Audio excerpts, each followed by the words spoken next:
የጊዮን ጋዝና ሌሎች ታላላቅ ድርጅቶች እህት ኩባንያ የሆነው ጊዮን አፓርትመንት ለኑሮ ተስማሚ በሆነው በቦሌ ወሎ ሰፈር ወንጌላዊት ህንጻ ፊት ለፊት 20 ሺህ ካሬ ሜትር ላይ በከፍተኛ ጥራትና ውበት ገንብተን ባጠናቀቅናቸውና በመገንባት ላይ ባሉ ዘመናዊ አፓርትመንቶች የበዓል የዋጋ ቅናሽ አድርገን ለሽያጭ አቅርበናል። በ10% ቅድመ ክፍያ 50% የባንክ ብድር አመቻችተን በወለል 4 ቤት ብቻ ከባለ 1 እስከ ባለ 4 መኝታ የራሱ የሰራተኛና የላውንድሪ ክፍል ያለው ባለ 2 ዘመናዊ ሊፍት G+10 እና G+15 ህንጻዎችን ከሰፊ የመኪና ማቆሚያና የራሱ የከርሰ ምድር ውሃ ያለው ባጭርና በረጅም አከፋፈል አማራጭ ከ4 ወር እስከ 2 ዓመት ጊዜ ውስጥ የሚረከቧቸው ቤቶችን ይዘን እየጠበቅነዎት ነው። ይፍጠኑ። ለውስን ጊዜ በወጣው ልዩ የዋጋ ቅናሽ ተጠቃሚ ይሁኑ።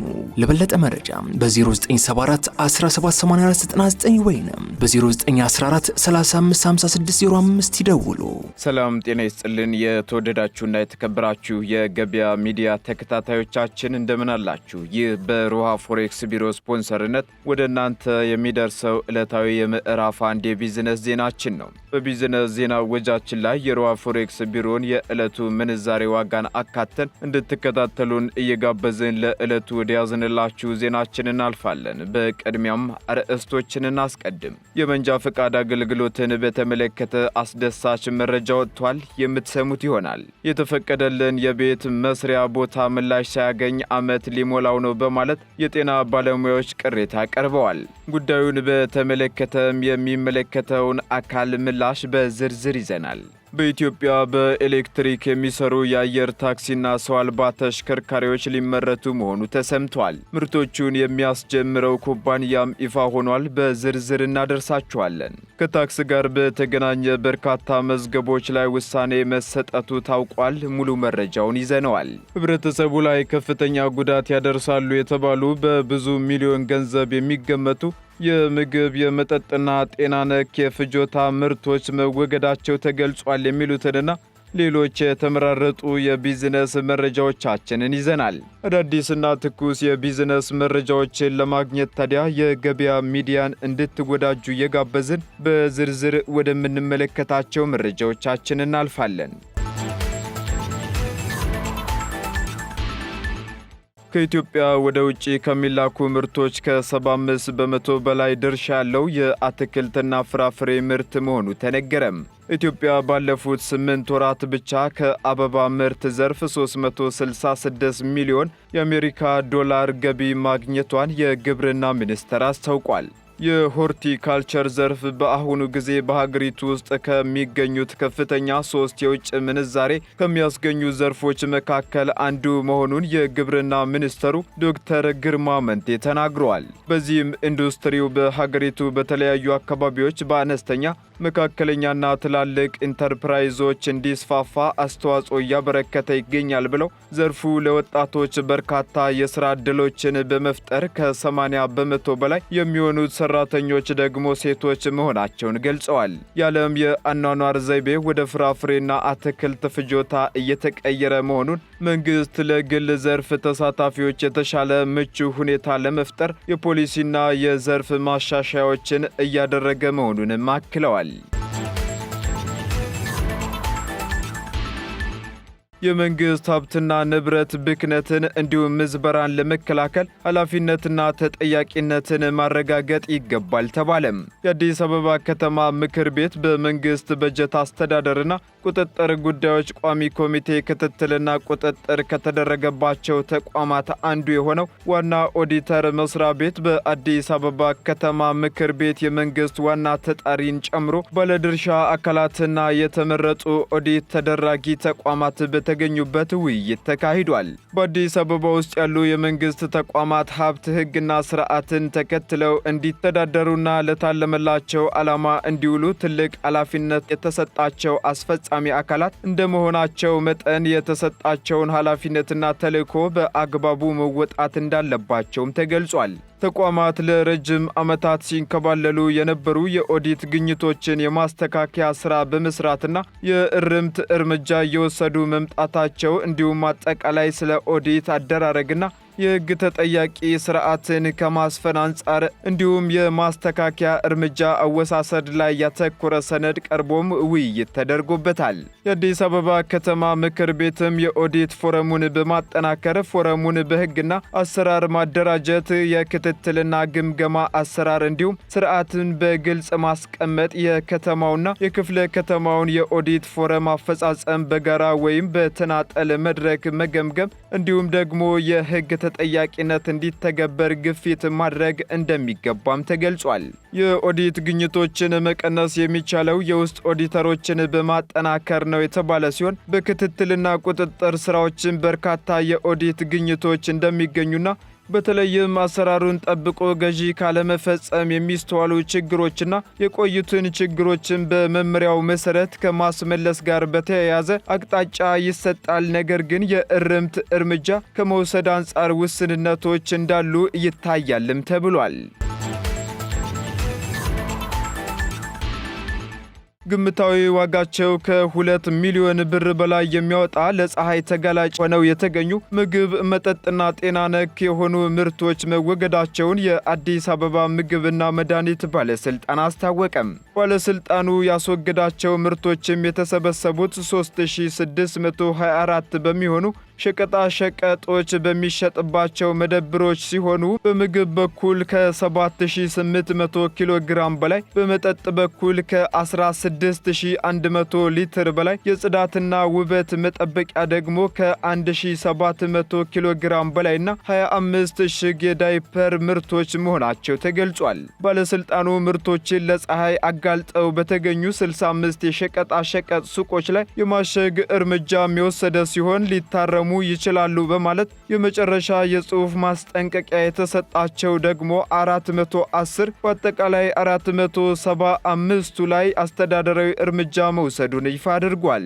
በተጨማሪም በኢመደበኛ ሁኔታ ምግብ እንዲሁም ጤናና ጤና ነክ የሆኑ ምርቶችን ለሽያጭ የሚያቀርቡ አካላትን የቁጥጥር ስራ መተግበርን በተመለከተ ለባለስልጣኑ አጋዥ ሆኖ የወጣ ጉዳይ እንዳለም ባለስልጣኑ አስታውቋል። በዚህም በኢመደበኛ ሁኔታ ሽያጭ የሚያከናውኑ አካላት ምርቶችን በፀሐይ ተጋላጭ ሳያደርጉ እንዴት ለህብረተሰቡ ማድረስ እንደሚገባቸው የሚደነግግ ሕግ ወጥቷልም ተብሏል። ይህ በእንዲህ እንዳለ ለጤና እክል የሆኑ ለምግብነት፣ ለመጠጥነትና ጤና ነክ ምርቶች መወገዳቸውንና ተያያዥ ጉዳዮችን እየተከታተልን ወደ እናንተ ማድረሳችን አይዘነጋም።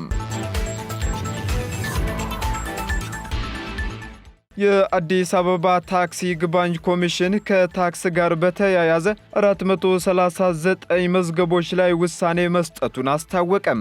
ይህ ነጋዴዎች ባልተስማሙበት የግብር ክፍያና ተያያዥ ጉዳዮች ላይ ቅሬታ ማቅረብ እንዲችሉ ለማድረግ ታስቦ የተቋቋመው የታክስ ይግባኝ ኮሚሽን ከታክስ ጋር በተያያዘ 439 መዝገቦች ላይ ውሳኔ መስጠቱን አስታውቋል።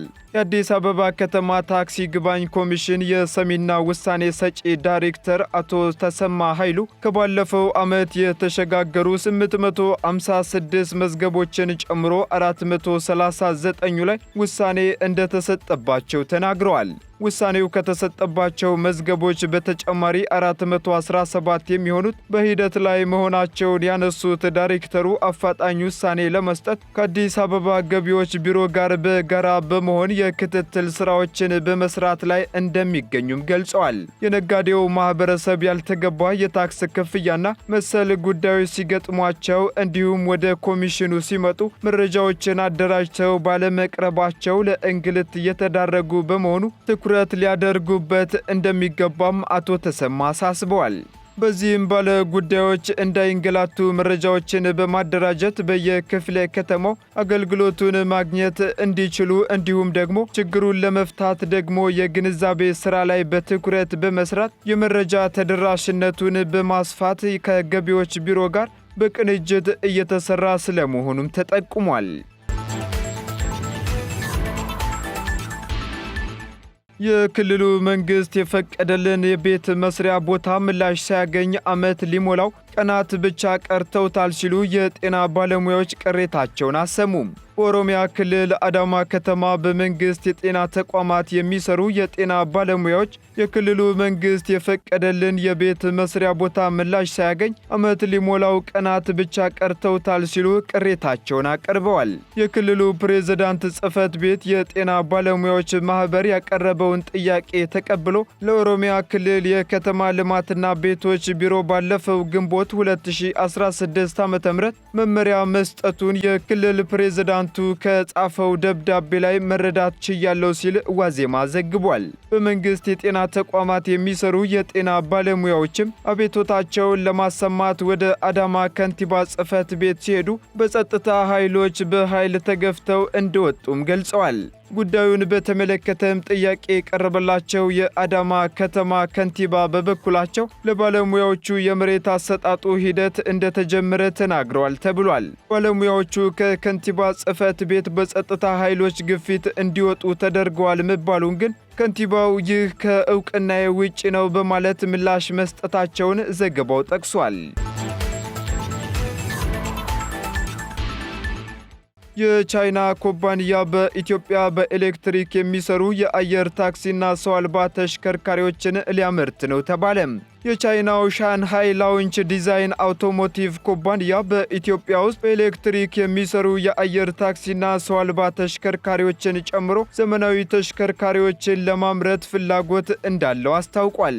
ይህም ይፋ የሆነው የኩባንያው ስራ አስኪያጅ ዉ ሻውሃን ከትራንስፖርትና ሎጂስቲክ ሚኒስትር ዶክተር አለሙ ስሜ ጋር ባደረጉት ውይይት መሆኑ ተገልጿል። በውይይቱም የትራንስፖርትና ሎጂስቲክ ሚኒስትሩ መንግስት አረንጓዴ ትራንስፖርትን ለማስፋፋት ቁርጠኛ መሆኑን ገልጸው ጠንካራ የመንግስት ድጋፍና የታክስ ማበረታቻዎች ለኢንቨስትመንት ምቹ ሁኔታዎች መሆናቸውን አስረድተዋል። የሻንሃይ ላውንች ዲዛይን አውቶሞቲቭ ስራ አስኪያጅ በበኩላቸው ኩባንያዎች በኢትዮጵያ ውስጥ የኤሌክትሪክ ተሽከርካሪዎችን በማምረት ላይ መሰማራት እንደሚፈልጉም ገልጸዋል። ኩባንያው በኤሌክትሪክ የሚሰሩ የአየር ታክሲና ሰው አልባ ተሽከርካሪዎችን ጨምሮ አውቶሞቢሎችን፣ አውቶቡሶችንና የጭነት ተሽከርካሪዎችን እንደሚያመርትም ከሚኒስተሩ የተገኘው መረጃ ያመለክታል። በተጨማሪም ኢትዮጵያና ቻይና ካላቸው ኢኮኖሚያዊና ዲፕሎማሲያዊ ግንኙነት አንጻር ኩባንያው በሚያደርገው የኢንቨስትመንት ተሳትፎ